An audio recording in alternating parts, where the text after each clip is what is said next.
ओम नमस्ते जी। अष्टांग योग भाग 7। ओम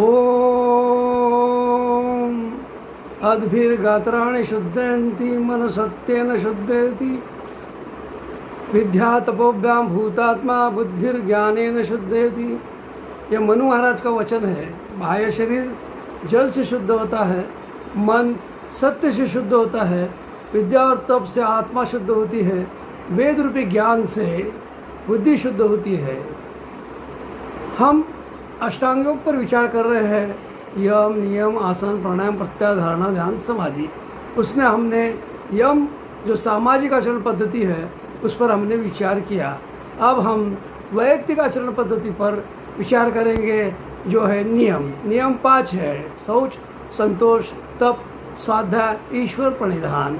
सर्वप्रथम आता है शौच। शौच यानी शुद्धता, पवित्रता। हमारा जल से बाह्य शुद्धि जल से शरीर की होती है। वस्त्रों को शुद्ध रखना होता है और निवास स्थान को शुद्ध रखना होता है, धन को शुद्ध रखना होता है आदि। जो धूलिकण है प्राणायाम कर कर उसे भी शुद्ध रखना पड़ता है। तो जो बाह्य शुद्धि है, सब प्रकार की बाह्य शुद्धि हमें करना है, इसे बाह्य शुद्धि कहा जाता है।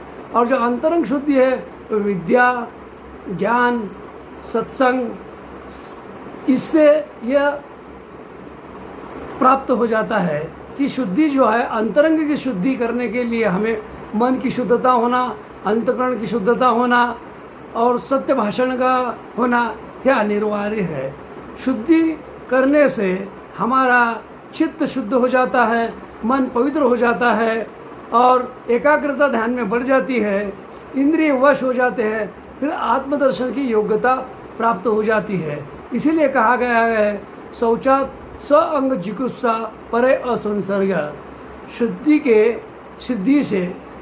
के सिद्धि से अंग को छूने का हमारा विचार समाप्त हो जाता है और दूसरे के अंग को भी छूने का प्रयास हमारा नहीं रहता है।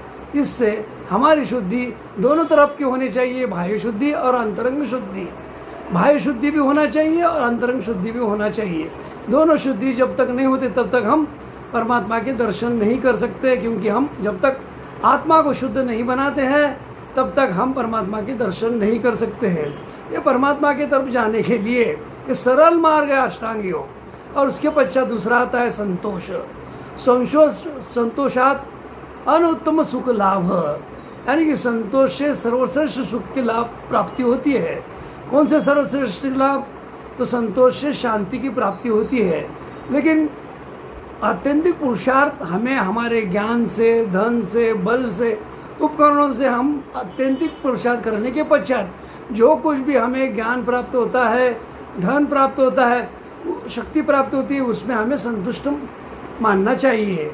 तभी जाकर हम, नहीं तो हम करोड़पति होने के पश्चात भी अगर हमारे अंदर संतोष का गुण नहीं है तो हम बेचैन रह जाएंगे।